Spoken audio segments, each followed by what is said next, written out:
আসসালামু আলাইকুম viewers, welcome to my channel. আজকে আপনাদের জন্য নিয়ে এসেছি এগ ফ্রাইড রাইস রেসিপি। এখন যেহেতু স্কুল খুলে গেছে, বাচ্চাদের টিফিনে কী দেবেন সবসময় এরকম একটা চিন্তা ধারণা থাকে মাথায়। তো খুব সহজেই বাসায় থাকা উপকরণ দিয়ে তৈরি করে ফেলতে পারবেন এগ ফ্রাইড রাইস। ভিডিওটি না টেনে সম্পূর্ণ দেখার অনুরোধ রইল। আমার মতে এটা বাচ্চারা অনেকই পছন্দ করবে। চলুন তাহলে রেসিপিতে যাওয়া যাক। চুলায় আমি একটি পাত্রে কিছু পানি ফুটিয়ে নেব। এতে দিয়ে দিব 2 টেবিল চামচ পরিমাণে রান্নার তেল। এতে করে চালটা ঝরঝরা হবে। এখন দিয়ে দিব এতে 1 চা চামচ পরিমাণে লবণ। এখানে আমি চালগুলোকে ধুয়ে 5 মিনিটের জন্য ভিজিয়ে রেখেছিলাম। এতে করে চালটা দেখতে একটু লম্বা হবে। এখন এটাকে আমি সিদ্ধ করে নেব 90%। সেদ্ধ হয়ে গেলে একটা স্ট্যান্ডে পানি ঝরিয়ে একটা ট্রেতে এভাবে করে ছড়িয়ে ঠান্ডা হতে দিতে হবে।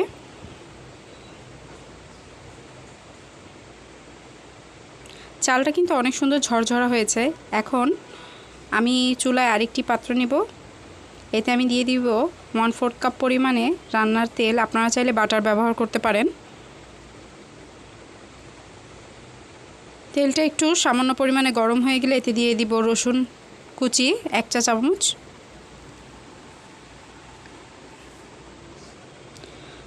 এখন আমি দিয়ে দেব কিছু মরিচ কেটে রেখেছি। বাচ্চাদের জন্য যদি আপনারা রান্না করেন তাহলে মরিচটা আপনাদের আন্দাজ মতো দিবেন। রসুনের কালারটা একটু বাদামি কালার হয়ে গেলে এতে দিয়ে দেব কেটে রাখা বরবটি কুচি। এখন এতে দিয়ে দেব ক্যাপসিকাম এবং গাজর। আপনারা চাইলে যে কোনো সবজি ব্যবহার করতে পারেন।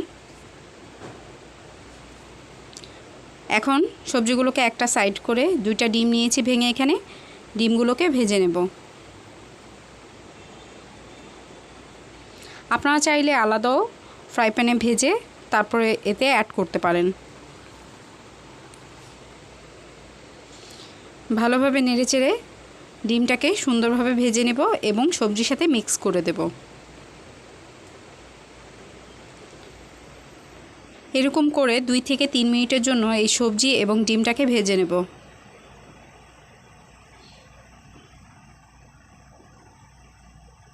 এখন সিদ্ধ করে রাখা চালগুলোকে এতে দিয়ে দেব। আমি এখানে 2 কাপ পরিমাণে চাল নিয়েছি। এখন এতে দিয়ে দিচ্ছি সাদা গোলমরিচের গুঁড়ো 1/2 চা চামচ পরিমাণে।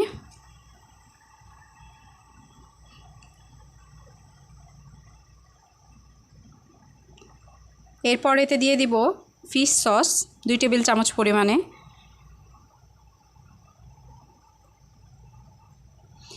এখন দিয়ে দিলাম সয়া সস 2 টেবিল চামচ পরিমাণ। এখন ভালোভাবে এগুলোকে মিশিয়ে দেব।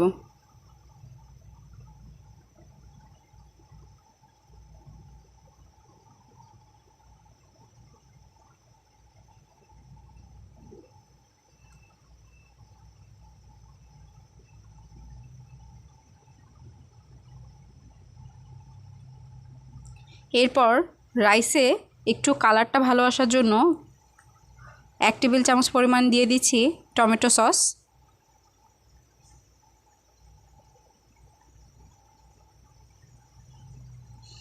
এরকম করে নেড়েচেড়ে 4 থেকে 5 মিনিটের জন্য রান্না করে নিতে হবে এবং এই পর্যায়ে মিডিয়াম আঁচে চুলাটাকে রাখতে হবে। দেখুন কতটা সুন্দর কালার এসেছে রাইসে। এই রাইসটি আপনারা চাইলে চিকেন মাঞ্চুরিয়ান, ভেজিটেবল বা চিকেন ফ্রাই দিয়েও পরিবেশন করতে পারেন। বাচ্চারা কিন্তু এই রাইসটি খুবই পছন্দ করে থাকে। এখন আপনাদের একটা ডিশে পরিবেশন করে দেখাচ্ছি। দেখুন কতটা ঝরঝরা এবং কতটা সুন্দর হয়েছে, খেতেও কিন্তু দারুণ মজার। ভিডিওটি ভালো লেগে থাকলে লাইক, কমেন্ট, শেয়ার এবং চ্যানেলটি সাবস্ক্রাইব করবেন। পাশে থাকা বেল আইকনটি বাজিয়ে রাখবেন নতুন নতুন ভিডিও পাওয়ার জন্য। এবং অবশ্যই বাসায় রেসিপিগুলোকে ট্রাই করবেন এবং ইনবক্সে জানাবেন কেমন হয়েছে। ধন্যবাদ সবাইকে।